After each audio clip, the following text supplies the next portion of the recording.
Welcome to Madlik. My name is Jeffrey Stern, and at Madlik we light a spark or shed some light on a Jewish text or tradition. Along with Rabbi Adam Mintz, we host Madlik Disruptive Torah on Clubhouse every Thursday at 8 p.m. Eastern and share it as the Madlik podcast on your favorite platform.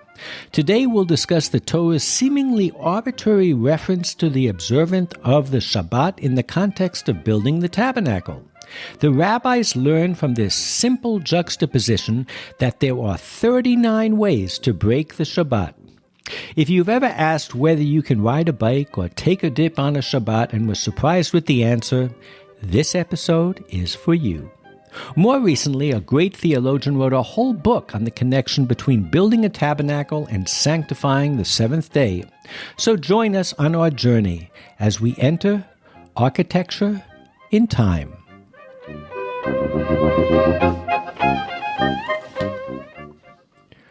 Well, welcome another week of Madlik Disruptive Torah. And as you know, this is a podcast, and I have been fortunate that my synagogue has started to share a link to my podcast, and I've been hearing from dear friends. I heard from Judy, and I heard from Marshall, and it's so exciting. And those of you who listen to this as a podcast, feel free to join us on Clubhouse on Thursday night, and also feel free to give us a few stars and say something nice about us. That always warms the heart. So, Rabbi, here we are. We're in Ki Tisa, and we're still talking about the temple, the tabernacle, I should say. And it's getting to the end game, and something kind of, there's a disjunctive connection with Shabbat. So I am going to read from Exodus 31, and you'll see as I read there's this amazing jump from building the tabernacle to keeping the Shabbat, and that is going to be the focus of our conversation. So in Genesis 31 it says, "And God spoke to Moses, See, I have singled out by name Bezalel, son of Uri, son of Hur, of the tribe of Judah. I have endowed him with a divine spirit of skill, ability, and knowledge in every kind of craft, to make designs for work in gold, silver, and copper, to cut stones for setting and to carve wood, to work in every kind of craft. Moreover, I have assigned to him Oharav, son of Achishamach, of the tribe of Dan. And I have also granted skill to all who are skillful, that they may keep everything that I have commanded you: the tent of meeting, the ark for the pact, the cover upon it, and all the furnishings of the tent, the table and its utensils, the pure lampstand and all its fittings, and the altar of incense, the altar of burnt offering and all its utensils, and the laver and its stand, the service vestments, the sacral vestments of Aaron the priest, of the vestments of his sons for his service as priests, as well as anointing oil and the aromatic incense for the sanctuary. Just as I have commanded you, they shall do. And God said to Moses, Speak to the Israelite people and say, Nevertheless, you must keep my Shabbat. Ach et Shabtotai tishmeru.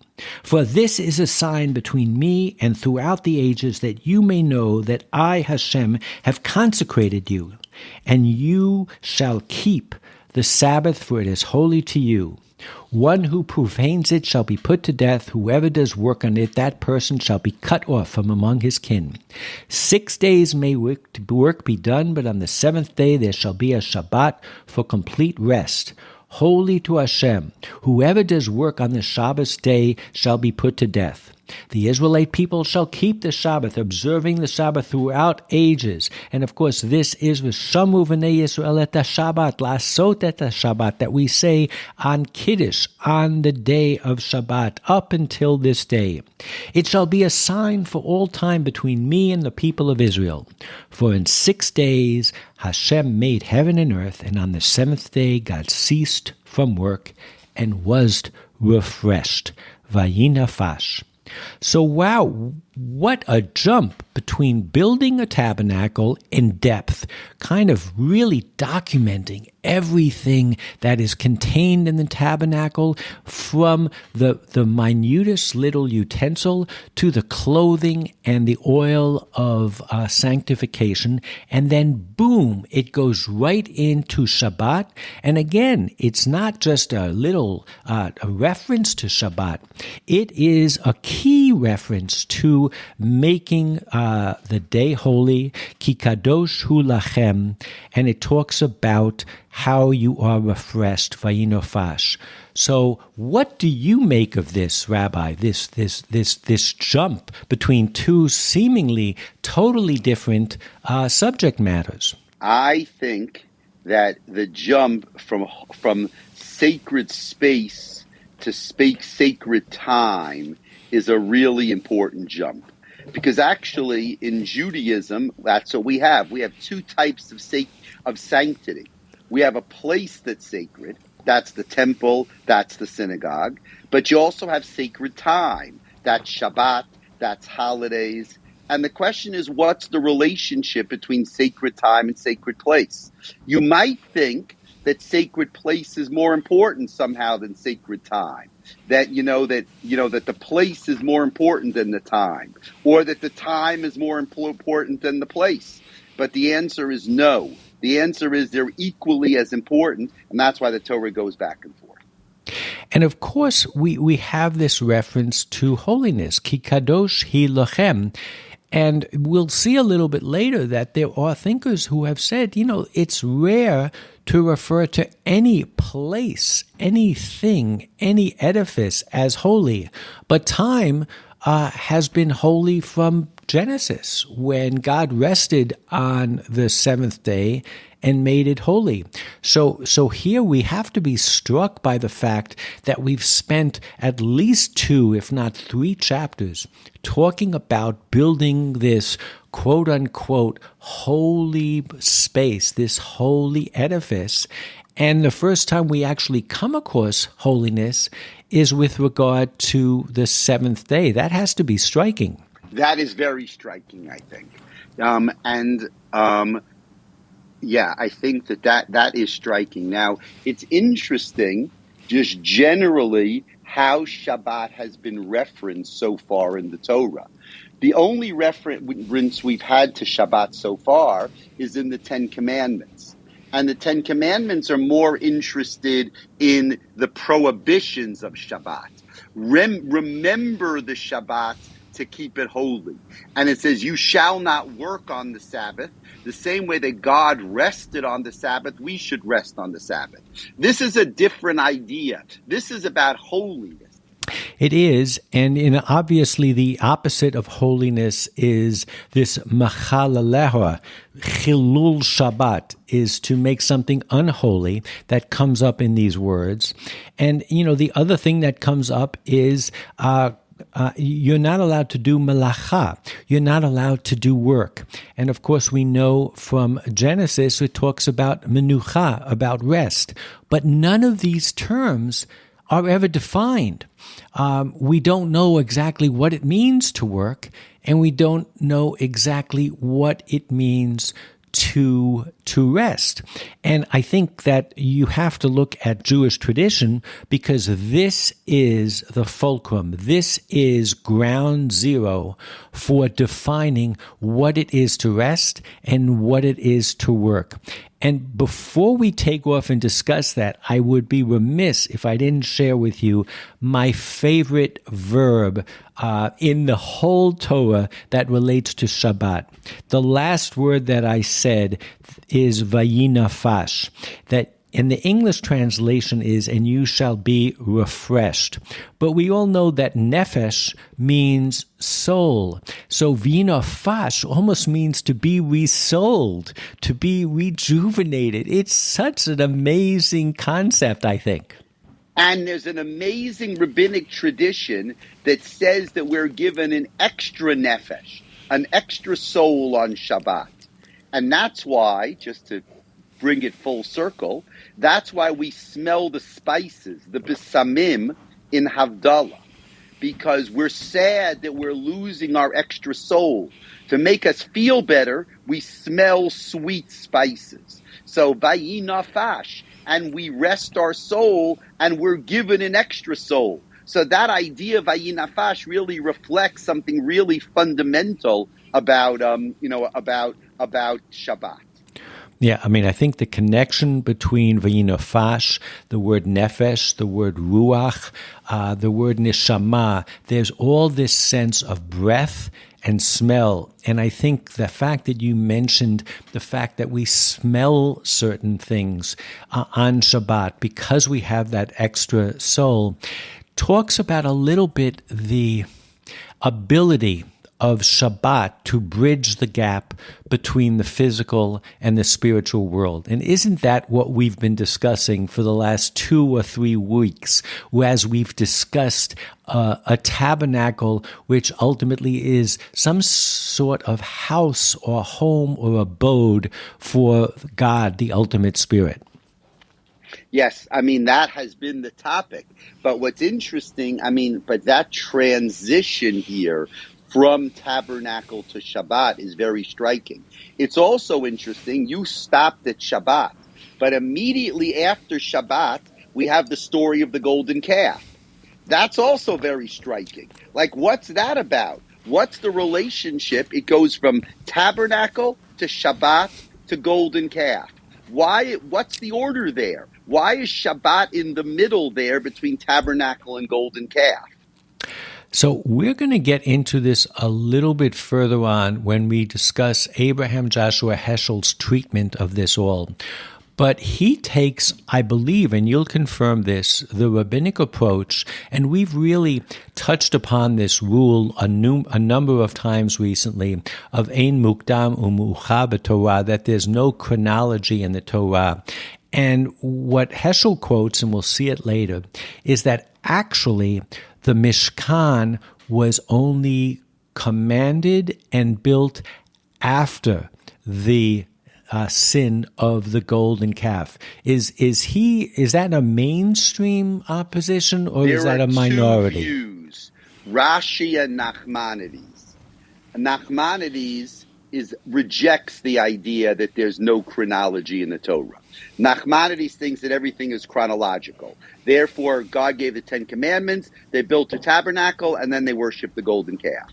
Rashi is a big proponent of the fact of ein mukdam u'mu'achar b'Torah, that there's no chronology. According to Rashi, God gave the 10 Commandments, then Moses came down with the 10 Commandments and saw the golden calf, and then the tabernacle was built almost as a concession on God's part that clearly the people need something, so I will give them a tabernacle.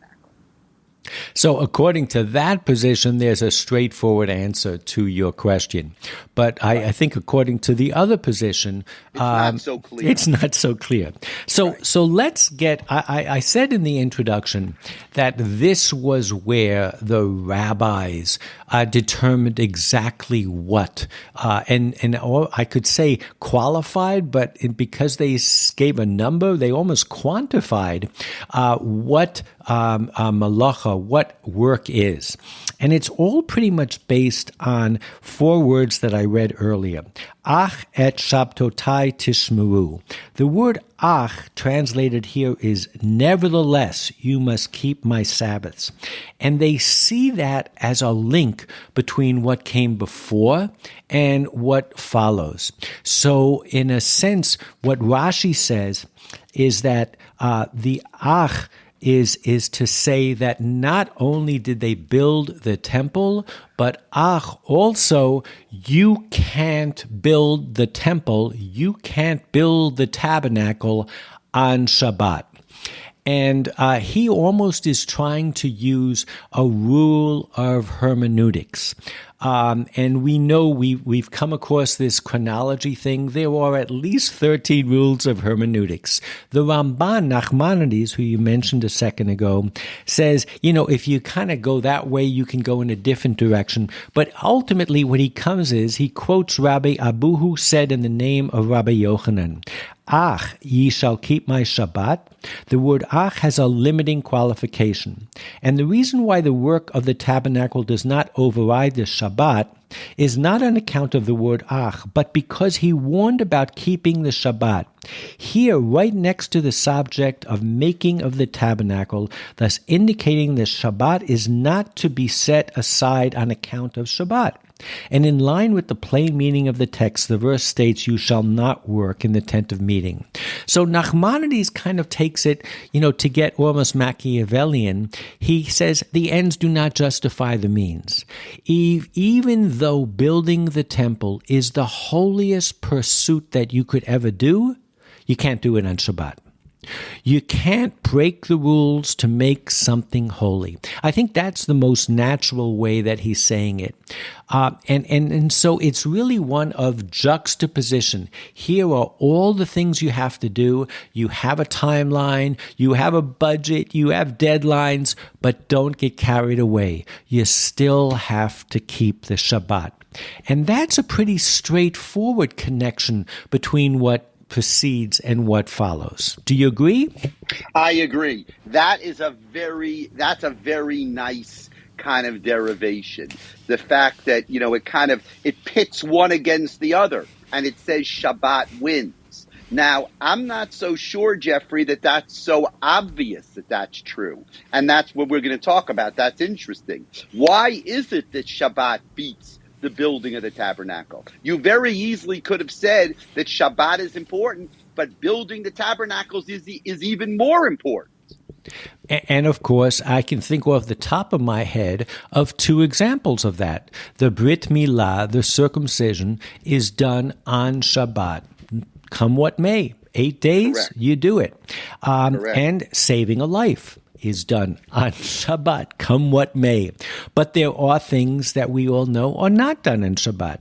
You can't blow a shofar on Shabbat. So we have a Rosh Hashanah that occurs one of those days on Shabbat. We don't blow. So I think you're right. It's a kind of a gray area. It's not like everything has to bow down and give right of way to Shabbat, but building this tabernacle seems to. Right, and I think and that's potentially surprising, right? I mean, I don't know if it makes sense, but you could have said it the other way. So here's the interesting thing: Shabbat is, I would say, prominent. I would say it's the essence of Judaism. And we know on Shabbat we have to rest, and we know on Shabbat we can't do malacha work. But the truth is, Rabbi, would you not agree with me? The only thing it says out in the open is Exodus 35, you shall kindle no fire throughout your settlements on the Shabbat day. That is the only thing that is explicitly forbidden. And then we'll get to stories of collecting the manna on Shabbat, and somehow that breaks the Shabbat.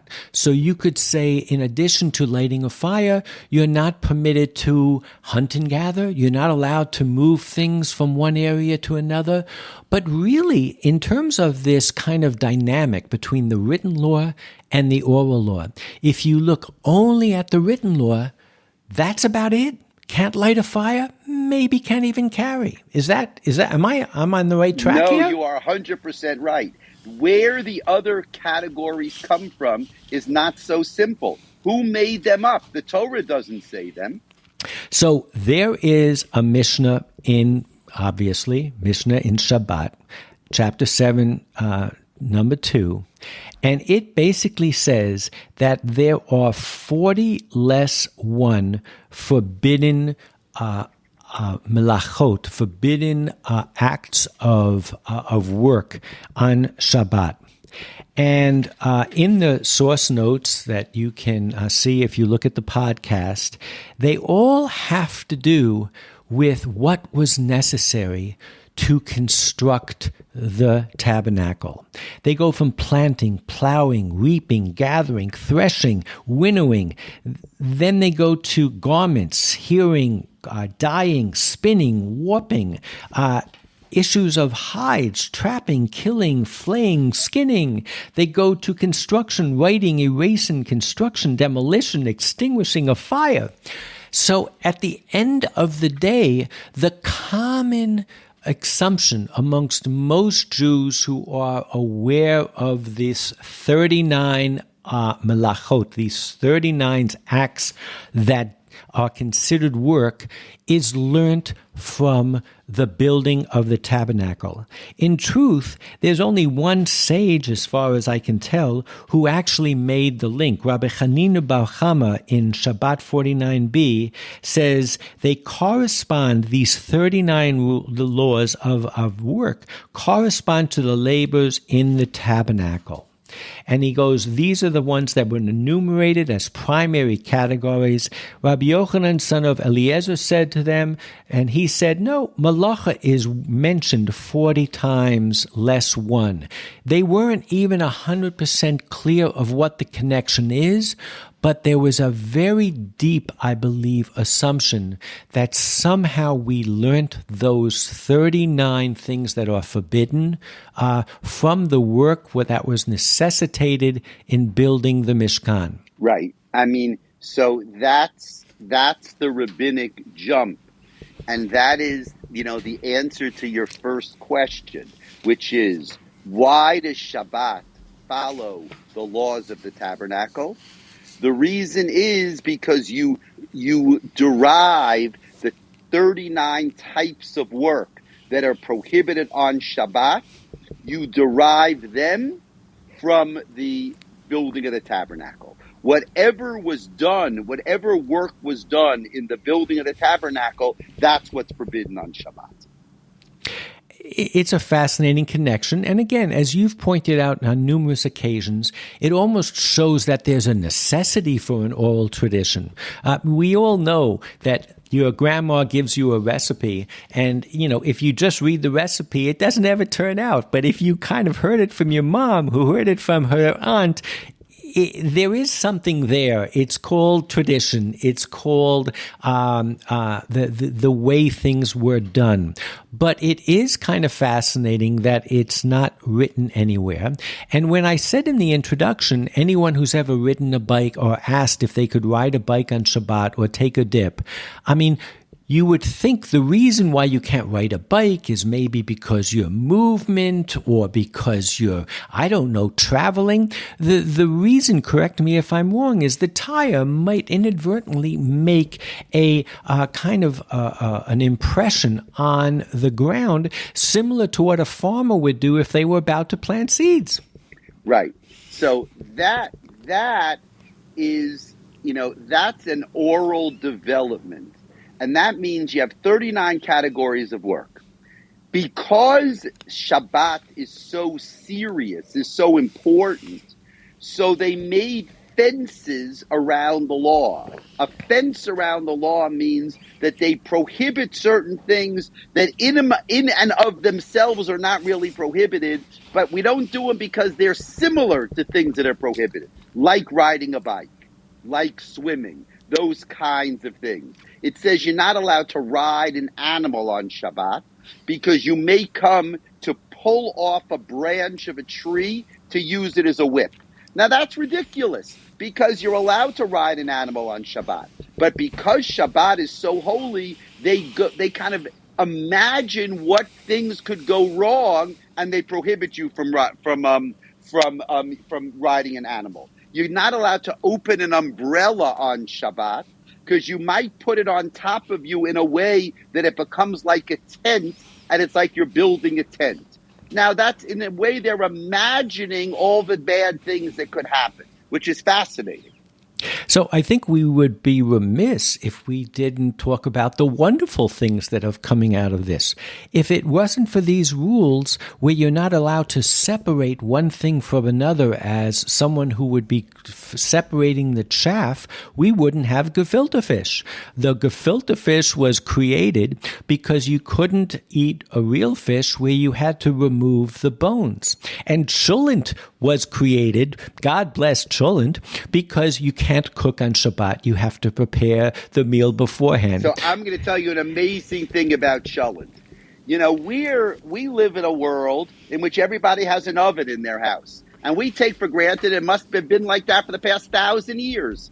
But the truth of the matter is that our ancestors in Eastern Europe, in Poland, they didn't have ovens in their own homes. Most people didn't have ovens. And what they used to do is they used to bring the cholent to the baker's oven on Friday afternoon, and they used to put it in the baker's oven, and on Shabbat morning they would send one of the children to go take the cholent out of the baker's oven and bring it home and have hot food. And you can imagine Poland, in January and February, how cold it was, that cholent really warmed as you said, vayi nafash, the cholent really warmed the soul. It is kind of amazing. But it also wakes you up to how else this could have been interpreted. So we know from Josephus Flavius that the Essenes, they didn't have this tradition of the 39 melachot. They really only had 2 melachot that they focused on that were literally, because they were literalists, in the text of the Torah. And one was lighting a fire. And they took it to the extreme and said, you can't benefit from a fire on Shabbat. So according to Josephus, they sat in the dark all Shabbat, which to us is totally un-Shabbistic, if you will, because we have the Shabbos candles and we have this awe and this beauty of light. But isn't that amazing? They rejected the oral tradition. What you just talked about, the recipe that you get from your grandmother, it's so much better when you learn it from your mother. They rejected all of that. They accepted only the written Torah. Yeah, unless there were maybe their moms and grandparents observed it that way. Maybe this was formulated over time. Who knows? What I would love to focus on, though, is the variety of the ways of keeping the Shabbat and looking at what rest is and what work is. The other thing they wouldn't do is they wouldn't leave their dwelling. So they were stuck in their house on the dock. And you can imagine one of the things that we who follow rabbinic Judaism believe in hook, sink, and barrel is oneg Shabbat, is to enjoy the Shabbat. And the Essenes didn't get that memo. There's a fascinating study that I quote in the notes, and it was done by a scholar called Shai Cohen. And the truth is it comes from Christian sources criticizing how their Sabbath was more spiritual than the Jewish Sabbath.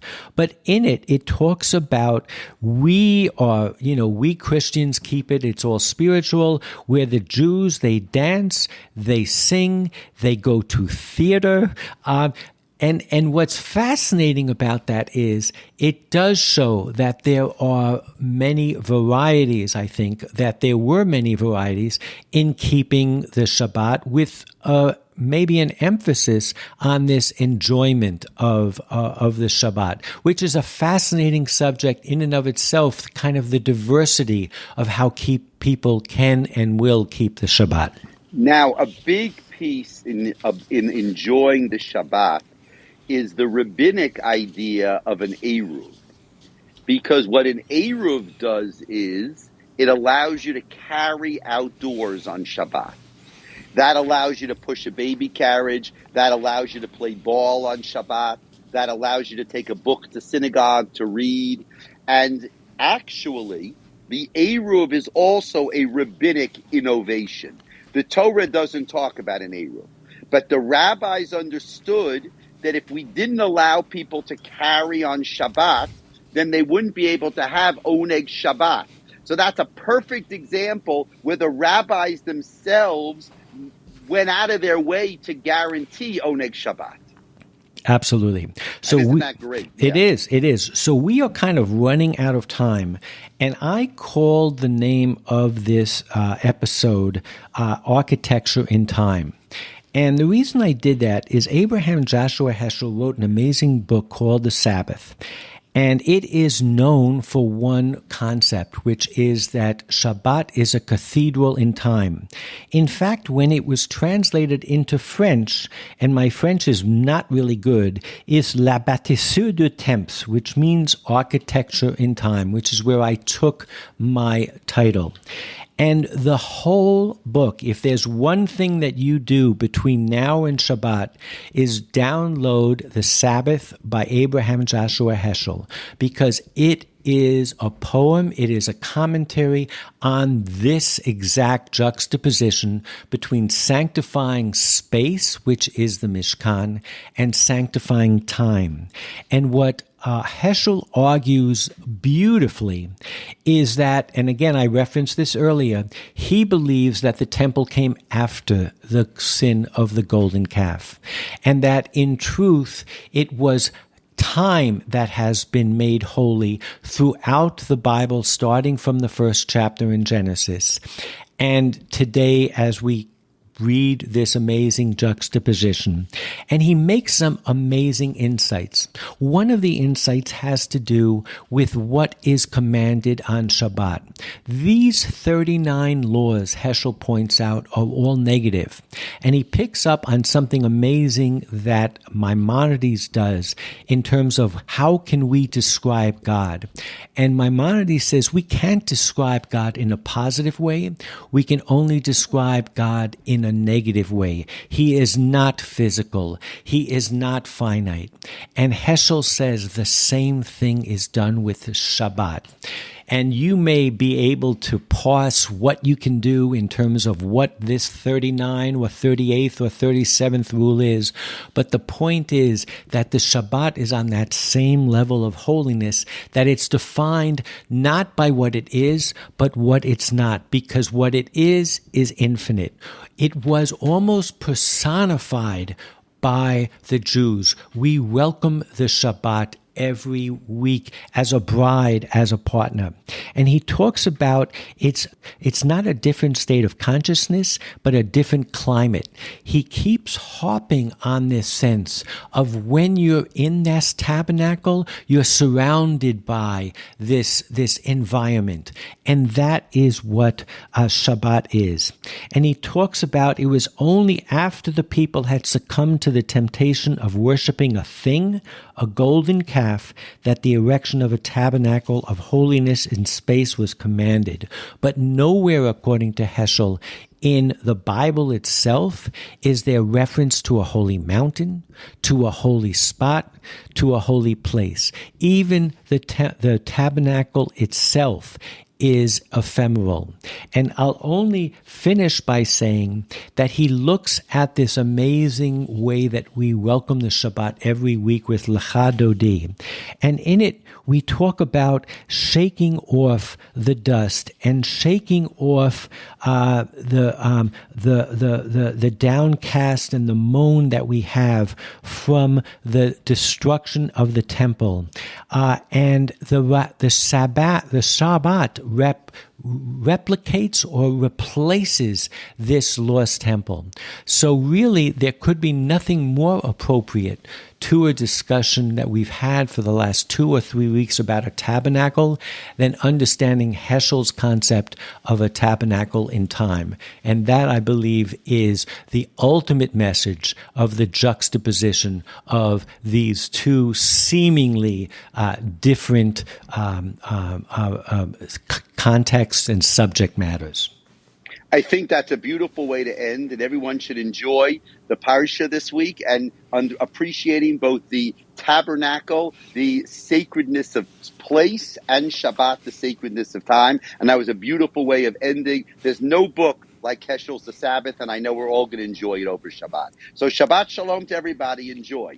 Shabbat Shalom. See you all next week. And please go ahead and listen to the podcast, like the podcast, join my friends with giving a good review, and we'll see you all next week.